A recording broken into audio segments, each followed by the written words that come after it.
welcome to day 2 of the 100 days of growth challenge. Today we're going to be looking at a very exciting topic, and it's about how the browser renders your HTML, your JavaScript, and your CSS. How does it pass it, right?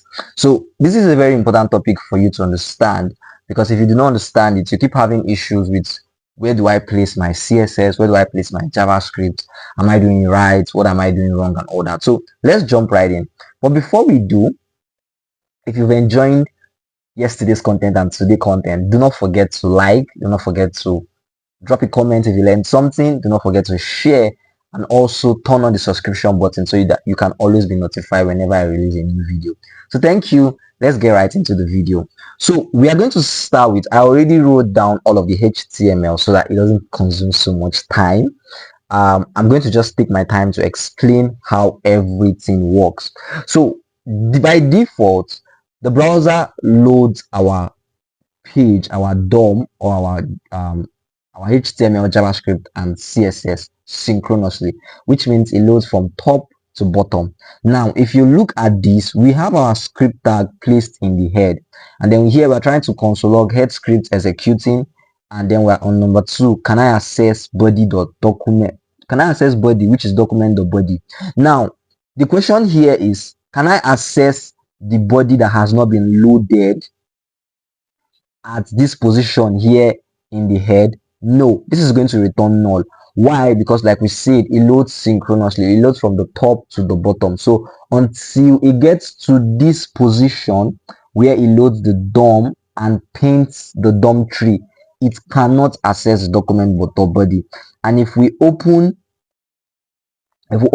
our port and view it, you see that on the console log, head script executing, can I access body? It gives us null. Let me increase this so that it's legible, it's easy to read. You see that we get null.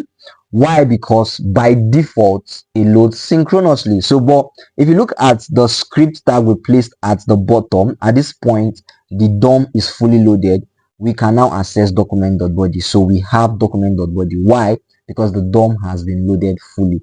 The next step we are looking at is to understand the visualization of the how it loads, right? The timeline. So what loads first, what loads next, and all that. So it's very important, because once you understand the visualization, you can make sense of how it works.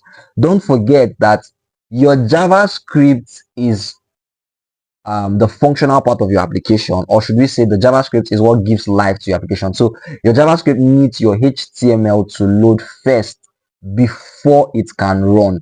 And if your JavaScript loads before your HTML, there's going to be a problem, right? So it needs the HTML to be loaded first before JavaScript can run. And another thing you also need to consider is, if my HTML is going to wait for my JavaScript to load, that's another performance issue, because I'm now adding more delay time to users, right? So we need to understand this very, very carefully to know how to place different calls on our HTML and our JavaScript file. So now we're trying to visualize.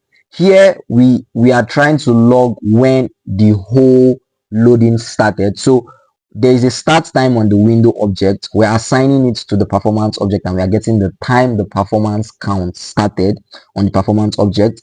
And then we minus the start time to get how long it took, or what point the DOM passing started. Here we are loading a heavy CSS style, which is this. If you look at the CSS, it's quite heavy because we are loading a font from our system. We are using a linear gradient, which takes more time compared to the normal CSS color. So yes, let's go back to timeline, step 2. So here we're also trying to check how long will this take to load heavy styles. Then next we're loading heavy script. On the heavy script, what we are just doing basically is we are trying to load this, we are trying to delay the script by 2 seconds, right? Which is why we added a while loop here, and we are saying don't load this guy until it is 2 seconds. Basically, that's just what this is saying. And then if we come back here, we're also adding a console log to check how long did this take. Well, this is going to take a little bit more than 2 seconds, because some milliseconds more. So now we are coming down to our content, and then we're also loading, we're also checking how long did it take to also load the body script. So let's close the previous HTML we open and go live again. If we do this now, you should see it takes quite a while to load. Why? Because by default, the HTML would wait for all of these scripts to be loaded first. That's what happens. So it's going to wait for all of these scripts to be loaded first before the HTML is going to pass and render the DOM. So if we open our console now, you should see that on the console, it took 0.0 milliseconds HTML passing started. It took 4.5 seconds to load our CSS. Then external script started. Sorry, 4.5 milliseconds, not 4.5 seconds. 4.5 milliseconds, my bad. Then here it took 2006.20 milliseconds to load the external JavaScript. Remember, we added a 2 seconds delay, so it added an extra 0.6, like, you know, decimal 6, no, not decimal now, like a fractional, you know, 6 seconds in the whole 2000, and then 20 milliseconds also, and the same thing also for the body script. So it loaded just after the external script. We did not see the body script loading first. So if our external JS was dependent on our body, we're definitely also going to run into an error. Why? Because it needs the HTML to run. So you need to understand this positioning so that you can know where to place your JavaScript correctly. Next, we are going to go to step 3. We're going to look at a broken pattern, right? This is something most people do, and then they cannot exactly tell why they run into a type error. So you are trying to assess your button in the script that you placed in your head, even when your DOM has not fully loaded yet. If we close this and run this, we are going to get an error in our console, right? Uncalled type error. And if we click this, it's not going to work. Now this is the correct way to do it. You load your scripts at the bottom, and then you allow your HTML to load the DOM first. So what this means is that your script is only going to run after your HTML DOM has been loaded in the browser. So if we close the initial and run this, you should now see, if you click me now works, right? Why? Because the HTML DOM was loaded first before we loaded our JavaScript. Next, we're going to see asynchronous loading. So the asynchronous loading, we just add a async keyword or attribute rather to our script tag in the head. Now this is not going to block our JavaScript. Why? Because it's asynchronous. So the HTML DOM can load while the script can also load itself, right?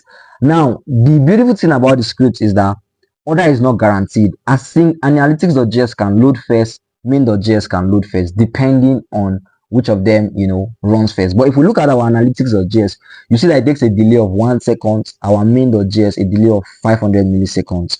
So if we go back here and try to run this now, we go live again, you should now see the difference. So if we come here and we inspect, you should now see that, okay, so main loaded first, async analytics loaded second.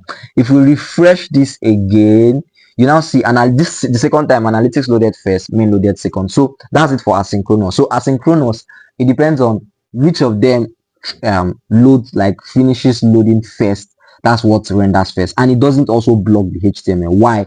Because it is completely asynchronous. So it would wait first, it would wait for HTML to load because it is asynchronous, right? It needs HTML before it runs, and then when it's done, it fires. So we have now let's use the blocking method, which is traditional, which is synchronous from top to bottom. If we try to do this now, you should notice that this is going to have an issue, right? This is completely different from what we saw initially with the asynchronous method. So if you do this, it is always going to start with analytics. It will never, you know, have either main and analytics. It will always start with analytics. Why? Because it loads analytics. It's asynchronous, so it loads analytics first, then main.js, and then the content will always appear after the script load. So if we, you know, if we load this, if we try opening this again in a new tab, you should notice some delay, right? You see that there was some delay. And if you open the network tab, you see how many seconds delay it took, right? So you see that it took so this took 15 milliseconds, this took 15 milliseconds to load, right? And this took 14 milliseconds to load. That's basically how it works, right? So you just need to understand the different loading patterns and how to use this script. Next, we also have defer. Defer is a pattern I kind of stick to more. Why? Because it's the reverse of synchronous, right? So for defer, defer just tells defer tells the browser that okay, load the content, load the HTML DOM first, and after the HTML DOM has loaded, you can now load the JavaScript.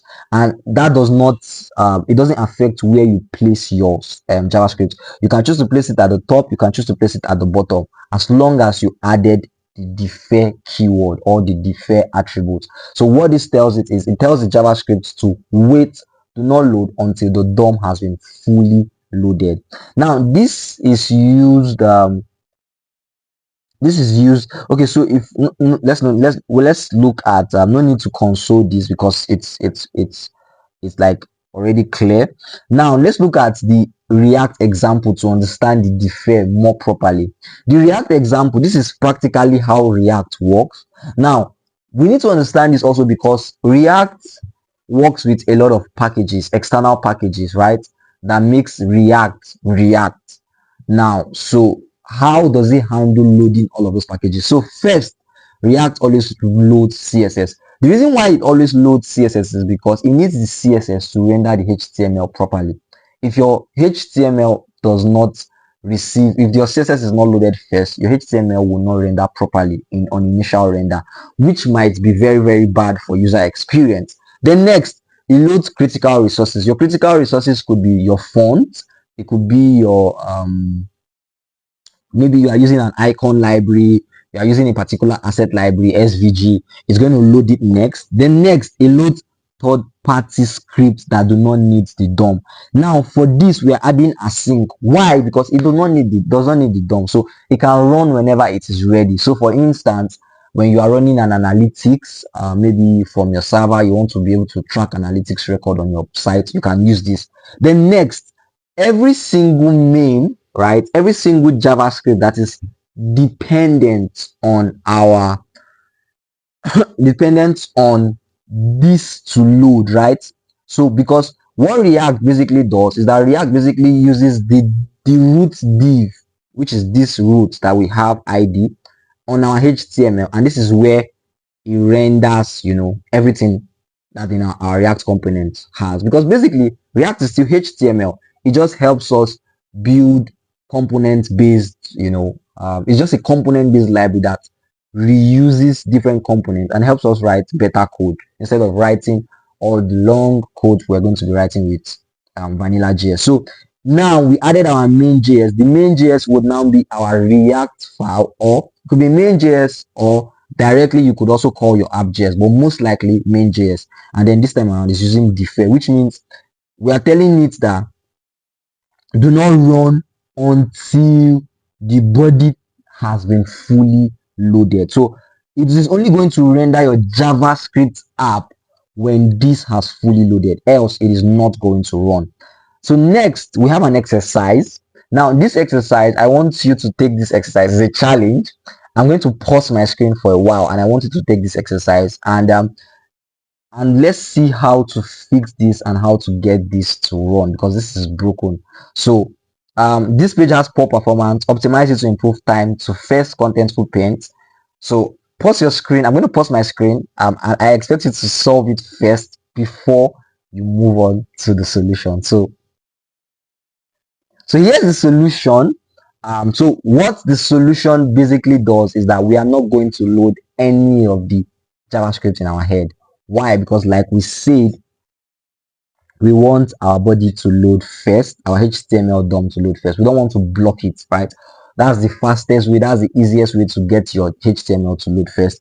And then all the script load at the bottom with defer. So we are trying to say do not load until the HTML has fully loaded.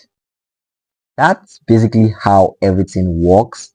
I hope you are able to understand what we've looked at so far, and I hope you are able to make sense of it.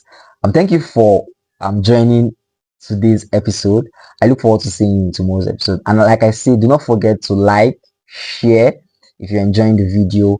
You can also drop a comment to help me know where to improve. I look forward to your feedback. And as well, you can subscribe so you can always be notified whenever I drop a new video. Thank you and see you tomorrow.